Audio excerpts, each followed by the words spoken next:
Hello and welcome back to my channel. Today I have a bounty of berries that I'm going to turn into a mixed berry jam.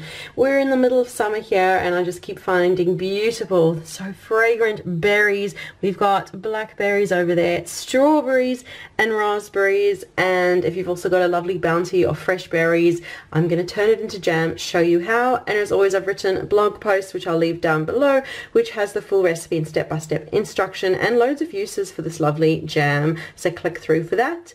And be sure to leave a like, subscribe for more videos, comment too, let me know if you give the recipe a try and what you think of it. So I'm going to get started by popping all of these berries into a saucepan and getting them cooking. I'm going to leave the blackberries and raspberries whole and just very roughly chop up the strawberries.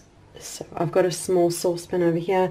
We've got the blackberries. I've very roughly chopped up the strawberries. We've got the raspberries, and now we'll just pop it over heat to get everything to soften up. So I've got the saucepan over medium to high heat. We'll give all the berries a good toss through and just keep stirring and keep a close watch of it, and you'll see very soon all the berries will start to break down and form into a lovely jam. Can see the raspberries are the first to start getting nice and mushy, but just keep stirring through, keep a close watch of it, help it along, and soon we'll have a lovely fruit puree.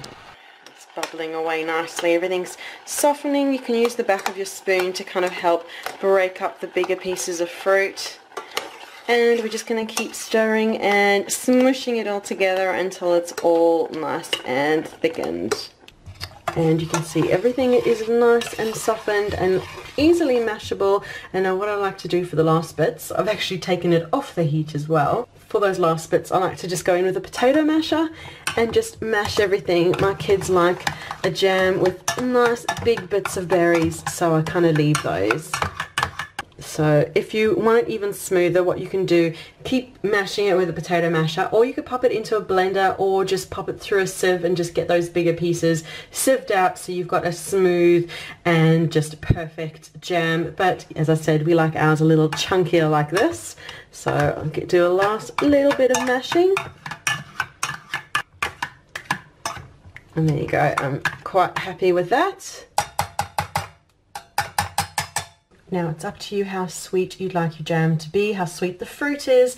We usually just go for 1/4 cup. You can go for sugar, stevia, it really just depends on your dietary requirements. And we'll just give that a stir in to dissolve. Okay, and now I'm using chia seeds to make the jam lovely and thickened. So we'll just add in 1/4 cup of chia seeds and we'll give it a good stir through, make sure those chia seeds get fully incorporated.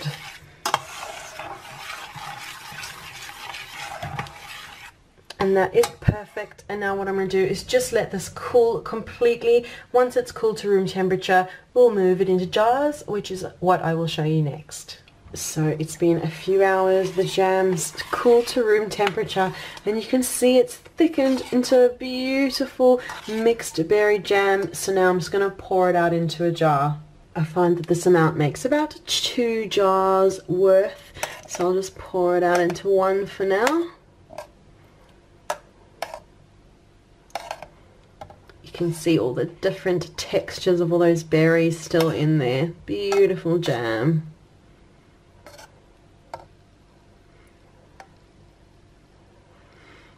And there you go, my beautiful mixed berry jam is done. Look at that lovely jar full. Now I just store this in the fridge.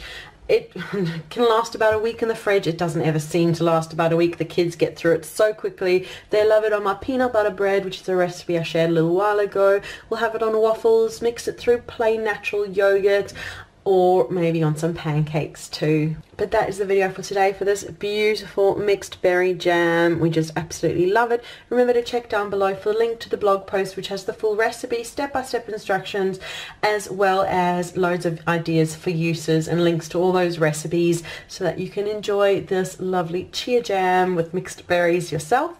And be sure to leave a like, subscribe for more videos, comment too, let me know if you give the recipe a try and what you think of it. So thank you so much for watching, and we'll see you again soon.